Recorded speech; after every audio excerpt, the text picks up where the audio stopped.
조선 왕조를 세운 이태조에 대해서 다음과 같은 이야기가 전해져 내려오고 있습니다. 하루는 왕비와 개국의 공신인 이지란과 더불어 술을 마시게 되었습니다. 나라를 세우기까지 어렵고 고생스러웠던 과거의 이야기를 서로 나누던 중에 문혁이가 물씬 무르익었어요. 이 이태조가 서로 이제 속마음을 솔직하게 좀 털어놓자, 그런 제안을 했고요. 나머지 두 사람도 흔쾌히 동의를 했습니다. 그리고 세 사람은 정자 앞에 있는 뽕나무를 증인으로 세웠어요. 속마음을 정말 솔직하게 털어놓으면 뽕나무가 흔들릴 것이고, 조금이라도 거짓말을 하면 미동도 하지 않을 것이다. 이렇게 약속을 하고 흥건하게 술을 먹고 이제 제일 먼저 이태조가 말했습니다. 나야 뭐 부족한 게 없는 사람이긴 하지만 그래도 누가 나를 찾아올 때는 빈손으로 오는 사람보다 뭔가 두툼한 걸 들고 오는 사람이 이쁘더라 그랬어요.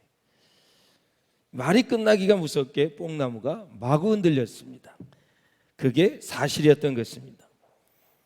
태조의 뒤를 이어 개국공신 이지란이 이제 드디어 두 번째 입을 열었습니다. 내 위에는 오직 한 사람뿐이요, 내 아래에는 억조 장생이 있으니 무슨 모자람이 있겠습니까마는 그래도 솔직히 말씀을 드리면 저도 한 번쯤은 왕노릇을 해보고 싶습니다 그랬어요. 이번에도 뽕나무는 어김없이 흔들렸습니다. 이지란 역시 거짓 없이 자기 마음을 솔직하게 말을 했던 것입니다. 이제 마지막으로 왕비의 차례가 되었습니다. 그런데 어찌된 영문인지 왕비는 선뜻 입을 열지 않고 얼굴만 붉힌 채 한참 뜸을 들이는 것이었습니다. 그 시간이 길어지자 이태조와 이지란은 물론 이 정자 앞에 뽕나무까지도 모두가 다 바짝 긴장을 하게 되었습니다. 이윽고 왕비가 기어가는 목소리로 이렇게 말을 했습니다. 신하 중에 젊고 잘생긴 남자를 보면 왠지 공연히 마음이 끌립니다 그랬어요. 그러자 뽕나무가 마치 기다렸다는 듯이 마구 흔들렸습니다. 왕비 역시 솔직했던 것입니다. 사랑하는 여러분, 지위가 높아진다거나 소유가 많아진다고 해서 인간의 욕망은 줄어들지 않는다라는 것입니다. 인간의 욕망이란 밑빠진 독과 같아서 도대체 끝이 없다는 것이 이 이야기가 우리에게 주는 교훈입니다. 그와 동시에 여러분, 또 하나의 교훈이 있습니다. 이 이야기 속에 등장하는 세 사람은 비록 바람직하지 못한 욕망을 갖고 있었을 망정 자신에 대해서는 솔직했다는 것입니다. 또 자신의 욕망을 절제할 줄 알았다라는 것입니다. 이태조가 신하들에게 천문학적인 뇌물을 부당하게 요구했다는 기록이 없습니다. 이지란이 왕노릇을 해보기 위해서 쿠데타를 일으켰다는 이야기도 없습니다. 그리고 왕비가 젊은 남자와 불륜을 저질렀다는 이야기도 없습니다. 이런 면에서 오히려 욕망대로 무슨 짓이든 서슴지 않으면서도 자기 자신을 속이고 거짓말로 일관하는 현대인들이 이 세 사람보다 더 큰 문제를 가지고 있음을 우리는 함께 발견할 수 있다라는 것입니다. 본문에 나오는 예수님 앞에서 재판을 했던 빌라도는 예수님이 죄가 없음을 세 번씩이나 얘기했음에도 불구하고 그는 재판에 넘겨서 예수를 죽였습니다. 그 이유는 뭘까요?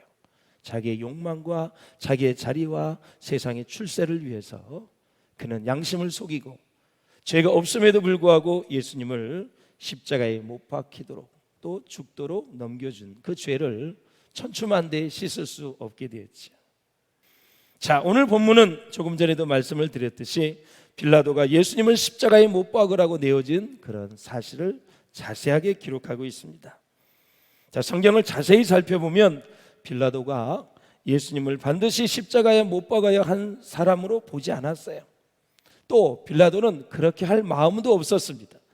그러나 그는 결국 죄 없는 자를 죄인으로 만들어서 십자가에 못 박은 잘못된 재판의 상징이 되고 말았습니다. 그렇다면 빌라도가 고뇌하는 이유는 무엇이었을까?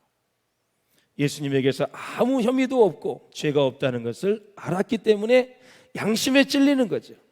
그리고 자신이 행하고 있는 재판이 불법이라는 것을 너무나도 잘 알고 있었기 때문에 그렇습니다. 밤에 했어요. 새벽에 했어요. 수많은 것들이 다 불법인데도 불구하고 그는 유대인들의 아우성에 견디지 못했다라는 것입니다. 진리가 무엇이냐 이렇게 또 예수님에게 물었어요. 빌라도는 이 말을 하고 다시 유대 사람들에게 가서 나가가지고 이렇게 말했습니다. 38절에 보니 나는 그에게서, 예수에게서 아무 죄도 찾지 못하였노라. 예수님에 대한 빌라도의 첫 판결은 무죄였습니다. 세상에 어느 누구도 예수님에게서 죄를 찾아낼 수가 없었습니다. 베드로전서 2장 20절을 보실까요? 시작. 그는 죄를 범하지 아니하시고 그 입에 거짓도 없으시며. 더 나아가 예수님은 우리에게 놀라운 일들을 감당하셨는데 베드로전서 2장 24절입니다. 시작. 친히 나무에 달려 그 몸으로 우리 죄를 담당하셨으니 이는 우리로 죄에 대하여 죽고 의에 대하여 살게 하려 하심이라. 그가 채찍에 맞음으로 너희는 나음을 얻었나니. 아멘. 아멘. 빌라도가 예수님께 가장 먼저 한 것은 그를 데려다가 채찍질을 하게 됐죠. 1절에 보니까 이에 빌라도가 예수를 데려다가 채찍질 하더라. 빌라도는 예수님을 십자가에 처형하는 대신에 약식 처형을 결정을 하지요. 그것이 바로 채찍질입니다. 때리고 피가 나게 해서 유대인들의 마음이 좀 동정심을 얻어서 십자가에 처형을 안 하려고 하는 그러한 죄수체였었어요. 그래도 당시의 채찍질은 얼마나 무서웠는지 단순한 형벌이 아닙니다. 이 채찍질 끝에 뭐가 있냐면은 아주 뾰족한 날쌘 납덩이가 있어요. 세부치한 것이 있어요. 한 번 맞아지면 그냥 옷이 찢어지고 살점이 뚝뚝 떠들어 나가면서 피가 낭자하게 흘렀던 그런 모습을 우리가 볼 수가 있어요. 빌라도는 우선 채찍으로 예수님을 때려 유대인들의 마음에 호소해서 동정심을 유발하려는 계산을 했었을 것입니다. 그리고 이제 가시로 만든 면류관을 예수님의 머리에 씌우게 되지요. 당시의 왕들은 권위의 상징으로 자주색 옷을 입었는데 예수님이 유대인의 왕이라는 말씀을 조롱하는 의미에서 자주색 옷을 입혔다라는 것입니다. 그리고 손으로 얼굴을 때립니다. 3절에 보니 앞에 가서 이르되 유대인의 왕이여 평안할지어다 하며 손으로 때리더라 그랬습니다. 왜 로마 군인들은 이렇게 예수님을 조롱했을까요? 아마 두 가지 이유가 아닌가 이렇게 생각을 합니다. 하나는 그동안 심심했던 것입니다. 사람이 파병을 받아서 특별한 일이 없으면 무료하게 되죠. 그러다가 갑자기 때릴 건수가 하나 생기니까 때리는 재미를 붙이기 위해서 조롱을 했을 것이다. 그리고 또 다른 하나는 이유는 유대인들에 대한 미움이 작용했을 것이다. 지금 로마 군인들은 유대인들 때문에 그 로마에서 예루살렘까지 먼 곳으로 갔어요. 지금은 차가 있고 비행기가 있지만 당시는 배로 와였기 때문에 얼마나 힘든지 몰랐죠. 고생을 했습니다. 그러다가 유대인의 왕이라는 자가 잡혀왔다고 하니까 그동안 유대인들에 대한 분풀이를 이 예수님에게 다 쏟아부은 거예요. 사실 사람이 다른 사람을 때린다는 것은 굉장한 미묘한 것입니다. 왜냐하면 사람에게는 하나님의 고귀한 형상이 담겨져 있기 때문에 그렇습니다. 그래서 이 죄인인 인간이 다른 사람을 때릴 때에는 하나님의 형상을 파괴하는 쾌감이 있다 그래요. 그래서 때리는 사람은 계속 때립니다. 왜? 하나님의 형상을 파괴하는 쾌감이 있어요. 이 죄인들이 인간의 참모습은 극단적인 상황에서 좀 더 선명하게 나타났죠. 평안할 때에는 진실이 숨겨지는 경우가 참 많이 있습니다. 선인지 악인지 의인인지 죄인인지 이것이 사랑인지 미움인지 알 수 없을 정도로 혼란스러울 때, 혼돈스러울 때가 있다라는 것입니다. 잘 아시다시피 우리 예수님께서는 요한복음 1장의 말씀처럼 말씀이 육신이 되어 이 땅에 오신 분입니다. 숨겨진 하나님의 말씀으로 그대로 묻혀 계시다가 예수님께서 드디어 세례 요한에게 요단강에서 세례를 받고 난 이후에 말씀을 가르치기 시작할 때 예수님의 진면목이 드러나게 됐죠. 이렇게 예수님께서 본격적으로 사역을 하실 때 수많은 질병을 고치시고 불쌍한 사람들을 잘 돌보아 주시고 그러다가 결정적으로 주님께서 주님이 되시고 하나님의 아들이 되시는 것은 역시 어디에서 볼 수 있어요? 십자가의 사건에서 엿볼 수 있다라는 거예요. 그러므로 십자가가 없는 예수님의 교훈은 생각할 수도 없습니다. 십자가가 없는 예수님의 이적에 무슨 의미가 있겠습니까? 십자가로 말미암아 예수님의 능력과 교훈과 그 권능이 새로운 의미로 다가오게 되는 거죠. 그래서 골고다 언덕에 예수님께서 내 죄를 위해서 십자가에 못 박혀 죽어주신 이 사건을 중심으로 신약을 보고 구약을 보면 전부 다 새롭게 해석이 되어지는 거죠. 할렐루야. 왜? 모든 성경은 예수님에 대해서 말씀하시는 거니까. 예수님에 대해서, 그러니까 예수님을 우리가 믿고 그 십자가에 돌아가신 예수님의 사건 중심으로 거기에서 쫙 신약을 보고 사복음서를 보고 구약의 창세기부터 여러분 쫙 말라기까지 보면은 쫙 눈에 들어오게 되죠. 얼마나 의미가 깊은지 모릅니다. 그래서 성경을 말씀합니다. 예수님께서 채찍에 맞으신 것은 우리가 맞아야 할 것을 예수님이 대신 맞으신 것이다. 우리가 조롱당해야 할 것을 대신 당하신 것이라고 말씀하고 있습니다. 이사야 말씀 같이 보겠습니다. 시작. 그가 찔림은 우리의 허물 때문이요 그가 상함은 우리의 죄악 때문이라. 그가 징계를 받음으로 우리는 평화를 누리고 그가 채찍에 맞음으로 우리는 나음을 받았도다. 아멘. 정말 우리에게 감사한 것은 나의 그 조롱을 대신 당하신 분이 있다는 거, 내가 맞아야 할 채찍을 대신 맞으신 분이 있다는 거, 그분이 바로 우리의 죄를 위해서 이 땅에 오신 우리를 구원하신 예수님이시다라는 것입니다. 사랑하는 여러분, 우리 예수님이 이 정말 모순된 재판 앞에 서 계셨습니다. 죽음 앞에 서 계셨어요. 결과를 예수님은 다 아시고 계십니다. 그러나 우리의 예수님의 마음은 고요하고 또 정말 평화롭습니다. 그 얼굴에는 평화가 있습니다. 분노도 없습니다. 속이 막 끓어올라야 되는데 끓어오르는 마음도 없습니다. 속이 막 들끓어올라야 되는데 들끓는 그런 마음도 없습니다. 이미 결론을 다 가지고 계시고 조용히 서 계십니다. 침을 뱉든지 따귀를 때리든지, 그리고 또 가시멜리관을 씌우든지 말든지, 자색옷을 입혔다 벗겼다 하든지, 갈대로 치든지 말든지 무슨 짓을 해도 조용히 침묵하며 서 계시는 예수님의 모습을 볼 수가 있습니다.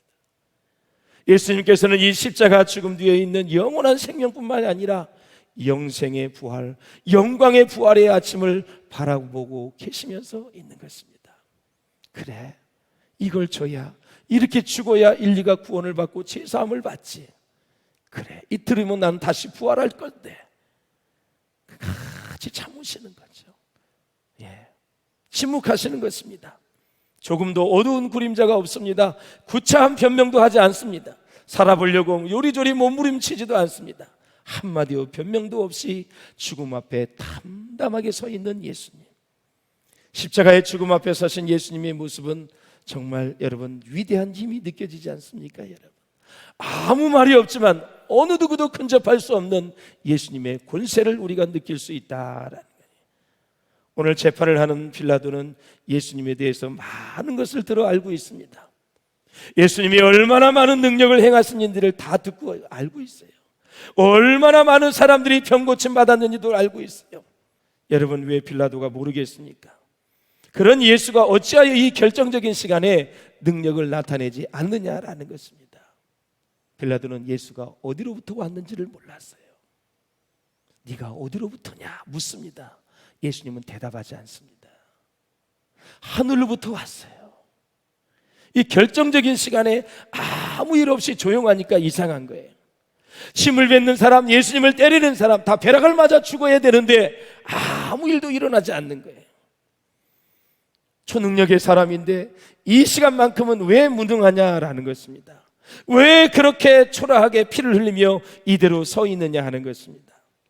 그런가 하면요, 여러분, 시기와 질투 때문에 예수님께서 여기까지 끌려왔다는 것도 빌라도는 익히 다 이미 알고 있습니다. 여러분, 모르는 게 아니에요.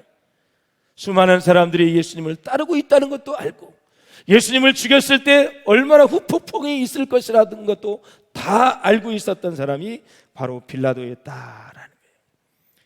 빌라도는 예수님이 죄가 없다고 말하면서 왜 때리고 가시멜리관을 씌웁니까? 여러분, 왜 매로 계속 치는 것입니까? 이미 다 성경대로 이루어지고 있어요. 누가복음 보실까요?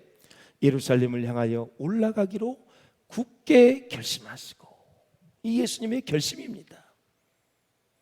예수님은 하나님이 작정해 주신 그 길, 예정하신 그 길을 계속 가시는 거예요.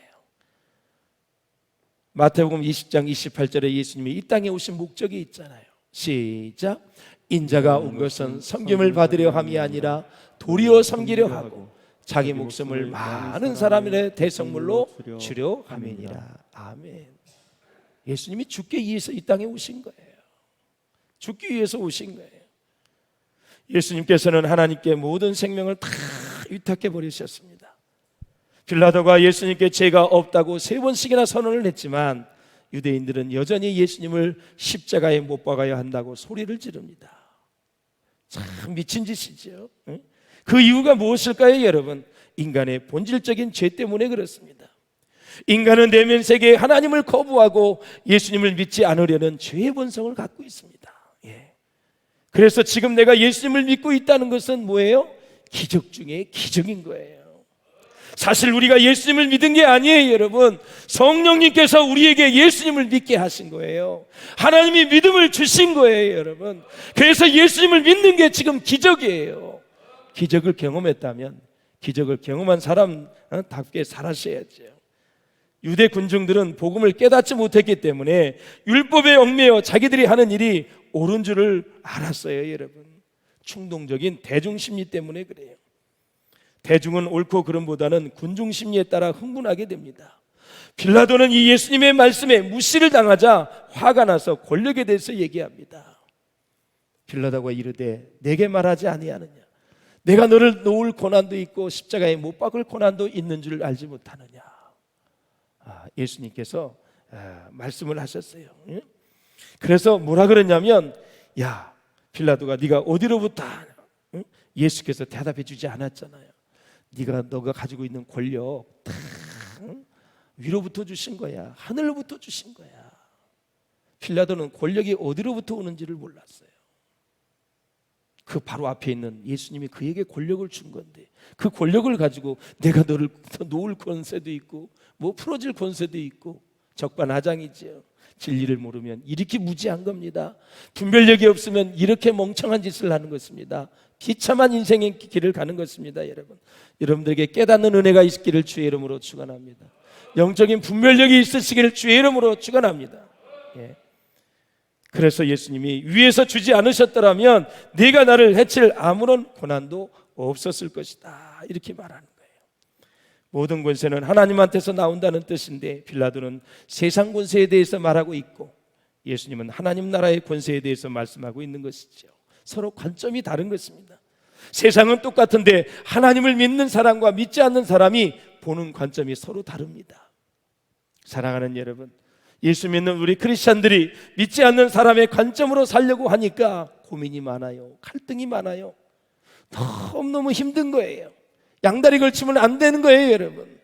그래서 사랑하는 여러분, 예수 믿고 내가 복 받았다 하면 무엇을 생각하십니까?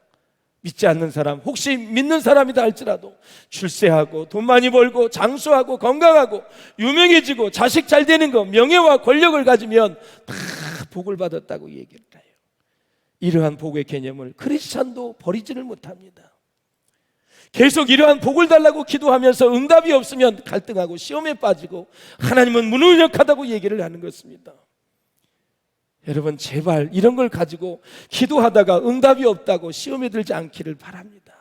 사람은 병들 수도 있고 사고가 나 죽을 수도 있고, 여러분 욥을 보십시오. 그렇게 예수 잘 믿어도 그런 아픔을 당할 수도 있는 거예요. 그런 현상을 보고 나는 복을 못 받았다고 하고 하나님은 죽었다고 얘기하고 하나님에 대해서 원망불평하지 말라는 것입니다. 성경에서 말하는 복은 뭐예요? 심령이 가난한 자가 복이 있다 그랬어요. 애통하는 자가 복이 있다 그랬어요. 심령이 청결한 자가 하나님을 볼 것이라 그랬어요. 계시록을 보면 하나님의 말씀, 여호와의 말씀을 읽고 듣고 지키는 자가 복이 있다 그랬어요. 시편 1편에 보면 복 있는 사람은 악인의 꾀를 쫓지 않는다 그랬어요. 복 있는 사람은 죄인의 길에 서지 않는다 그랬어요. 복 있는 사람은 오만한 자리에 앉지 않는다 그랬어요. 주야로 말씀을 묵상하는 자가 복이 있다 그랬어요. 이런 사람이 시냇가에 심은 나무가 시대를 따라 과실을 맺듯이 그 행사가 다 형통하다고 말씀하셨어요. 그러므로 사랑하는 여러분, 세상 사람들이 추구하는 그 복을 복으로 생각하지 말고 너희 모든 사람이 하나님의 나라와 의를 구하면 그런 것들은 다 하나님이 덤으로 주시는 거예요. 그걸 목적으로 가지고 기도하다가 안 되면 실망하지 말고 시험에 들지 말라는 거예요. 할렐루야. 복에 대해서 잘 응해. 복에 대한 관점, 권력에 대한 관점, 빌라도는 잘못 알고 있는 거예요. 그러니까 멸망의 길로 가는 것입니다. 말씀을 맺겠습니까, 사랑 여러분? 이제 이 복과 권력에 대해서 혼동하게 되면 우리는 끊임없이 고민하고 괴로워하고 갈등하게 된다라는 것입니다. 그러므로 복 중의 복은 뭐냐? 예수님을 믿는 것이 최고의 복입니다, 여러분. 지금도 믿어지는 것이 최고의 복입니다. 내가 이 세상에 속한 사람이 아니라 하나님 나라의 백성으로 자녀된 권세를 가지고 살아가는 것이 최고의 축복이다라는 거예요. 그런데 예수님은 마지막 죽으면서까지 한 가지 꼭 꼬집습니다. 날카롭게 지적합니다. 11절을 보십시오. 시작. 그러므로 나를 내게 넘겨준 자의 죄는 더 크다 하십니다. 빌라도에게 말합니다. 나를 넘겨준 자, 네가 지은 죄보다 나를 넘겨준 자의 죄, 대제사장 가야바의 죄가 더 크다 얘기를 하는 거예요. 우리는 종교인으로서, 신앙인으로서 하나님 앞에 정직하게 진실하게 살아갈 수 있기를 주의 이름으로 축원합니다. 하나님을 이용해서, 교회를 이용해서 뭘 하려고 하지 마십시오. 교회와 하나님은 이용의 대상이 아니라 우리가 하나님을 잘 섬겨야 될 대상입니다. 예수님은 오늘 모든 억울한 재판 앞에서 침묵하셨습니다. 고통과 시험과 아픔이 있다 할지라도 우리 예수님은 침묵하셨습니다. 그 침묵을 계속 우리가 묵상해 보면 거기에 주님의 사랑이 있고요, 주님의 용서가 있습니다. 부활의 아침을 기다리는 침묵, 인내할 줄 아는 예수님. 그러므로 한 주간 좀 많은 말을 줄이시고 조용히 주님과 함께 고난의 길을 걸어갈 수 있기를 주의 이름으로 축원합니다. 왜냐하면 그것이 생명이고 진리의 길이 되고 우리가 사는 길이기 때문에 그렇습니다. 세상 사람들이 추구하는 복에 여러분 정신 나가서 정말 어쩔 줄을 몰라 하고 혼란스럽게 제발 좀 그렇게 살지 마시고, 난 구원받았어, 내가 예수 믿고 천국 갈 수 있어, 주님이 나와 함께 하셔, 나에게 말씀이 있어, 내가 섬기는 교회가 있어, 하나님이 내 안에 계셔, 성령이 내 안에 간섭해 주셔, 이러한 놀라운 것들을 가지고 자랑을 하고 어디를 가나 십자가에 구원받아 내가 하나님의 자녀된 이 놀라운 축복을 만천하에 자랑할 수 있기를 주님의 이름으로 축원을 드립니다. 그러므로 사랑하는 여러분, 기도하실 때도 다음 세대에도 우리뿐만이 아니라 복음을 부끄러워하지 않는 그러한 다음 세대가 세워질 수 있도록 여러분 기도할 수 있기를 주의 이름으로 축원합니다. 나는 아무 자격이 없는데 하나님이 날 돌보아 주십니다. 거기에 대해서 감사할 수 있기를 주님의 이름으로 축원을 드립니다.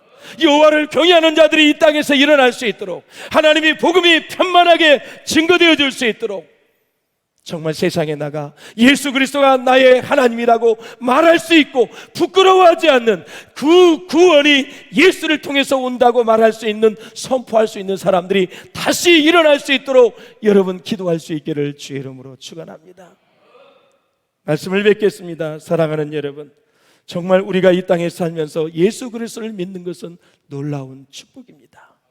빌라도처럼 양심에 어긋난 일을 하지 마시고 진실과 정직과 진실로 하나님 앞에 영광을 돌리시기를 바라고, 아, 저 사람 예수 믿는 사람 비전교회 성도야, 이렇게 여러분 생각을 할 때, 아, 역시 신앙인다워, 역시 크리스찬다워, 이런 소리를 들을 수 있는 저와 여러분 될 수 있기를 주의 이름으로 축원합니다.